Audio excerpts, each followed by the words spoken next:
the master who makes the grass green?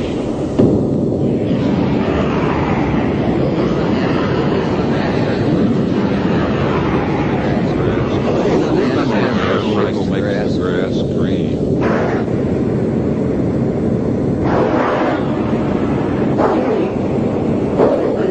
Well, the brain receives billions of signals every minute, and out of them we select a small portion and make a picture which we project outside and consider reality. That's our reality tunnel.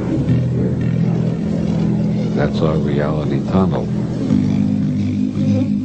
A mosquito comes in the window. A mosquito will perceive an entirely different reality tunnel than a dog. A dog will perceive a different reality tunnel than a human being.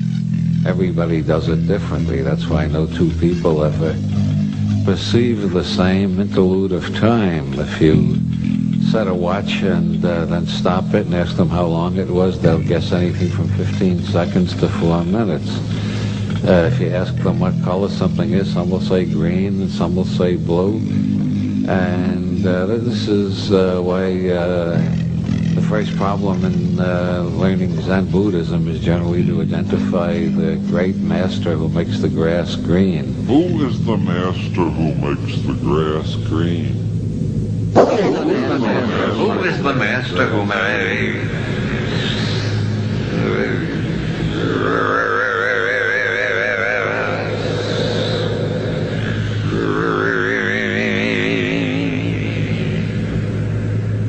Well, I happen to be the CEO of the Committee for Surrealist Investigation of Claims of the Normal, and we actually are offering $10,000 to anybody who can produce anything that's totally normal in all respects, or even average. And then the normalists all claim that they got something that they can demonstrate. They call it the normal. They never can produce it. It's a mathematical abstraction. You try to find a normal dog, a normal human being, a normal Irishman, a normal Portuguese, a normal American. You can't find them. There is no such thing. But everything turns out to be uniquely itself and uniquely perverted from the norm. Who is the master who makes the grass green? Well, it has to do with language, as Nietzsche pointed out. It gets tiresome to say this leaf, that leaf, the next leaf, leaf number 4, leaf number 5, so we say leaves. And then sooner or later some asshole like Plato comes along and says that leaves really exist. And they don't realize we created them. So the reality isn't haunted by the abnormal or the paranormal. The normal has been invented by a process of self-hypnosis, of creative imagination. Who is the master who makes the grass green? The master who makes the grass green. That's our reality tunnel.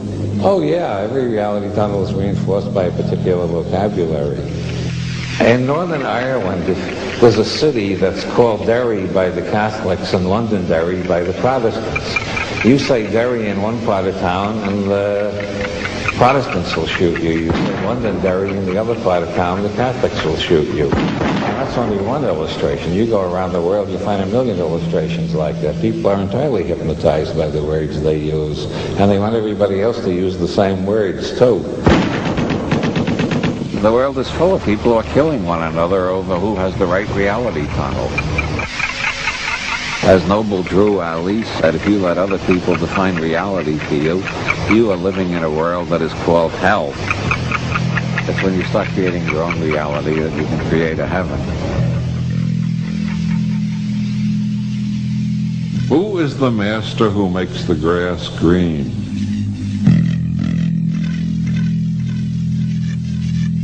Who is the master who makes the grass green?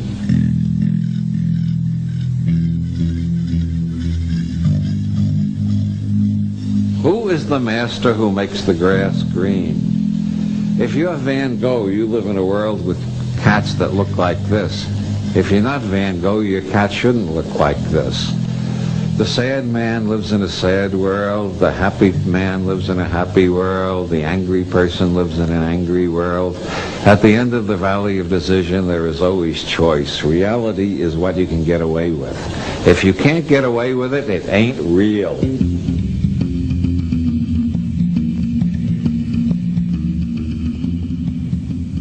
And no one has the one true reality tunnel except the judge who's going to hear this. I see you're taking notes. Yes. So I think I'm going to be put on trial for this, and I want to say in advance the judge has the correct reality tunnel. It's just everybody else is lost in relativity. Hello everyone, my name is Marco Tempest. I'm here at my New York City Magic Lab. I'm a magician who creates digital illusions. That means staying ahead of the technology curve, because technologies we don't understand often look like magic. Now, in the interest of full disclosure, the HP Sprout team has provided me with this machine. It contains a forward-facing camera, a downward-facing camera, a depth camera, a touch mat, a touch screen, and a projector. That's the technology.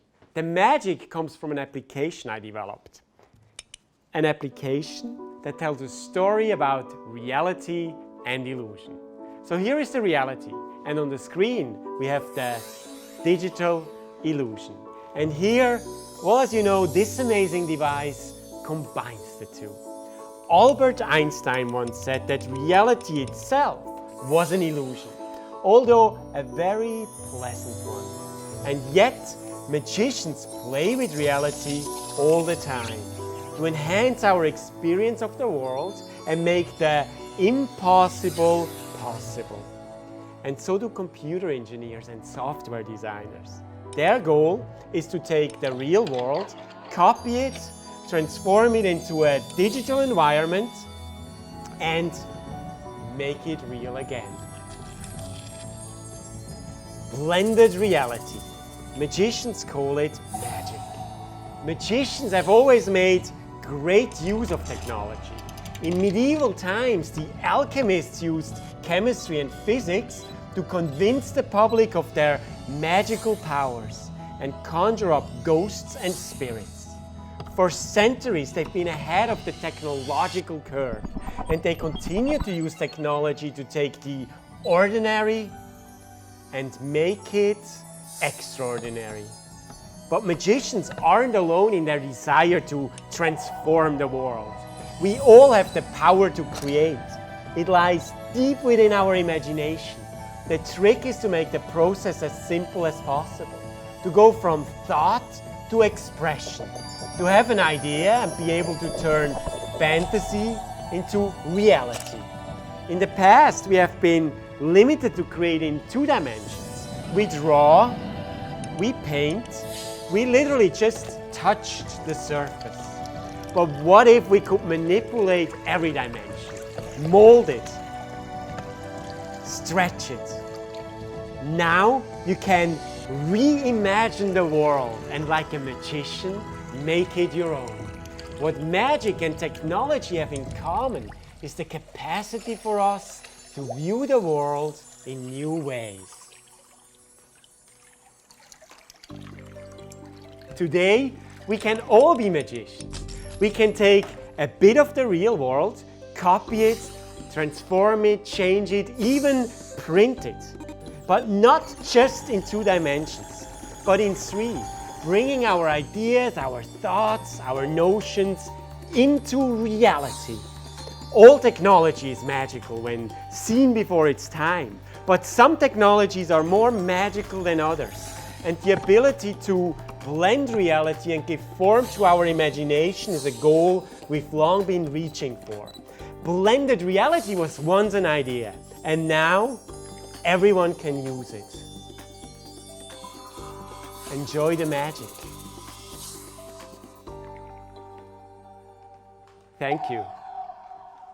Thanks for watching, and I hope I see you around.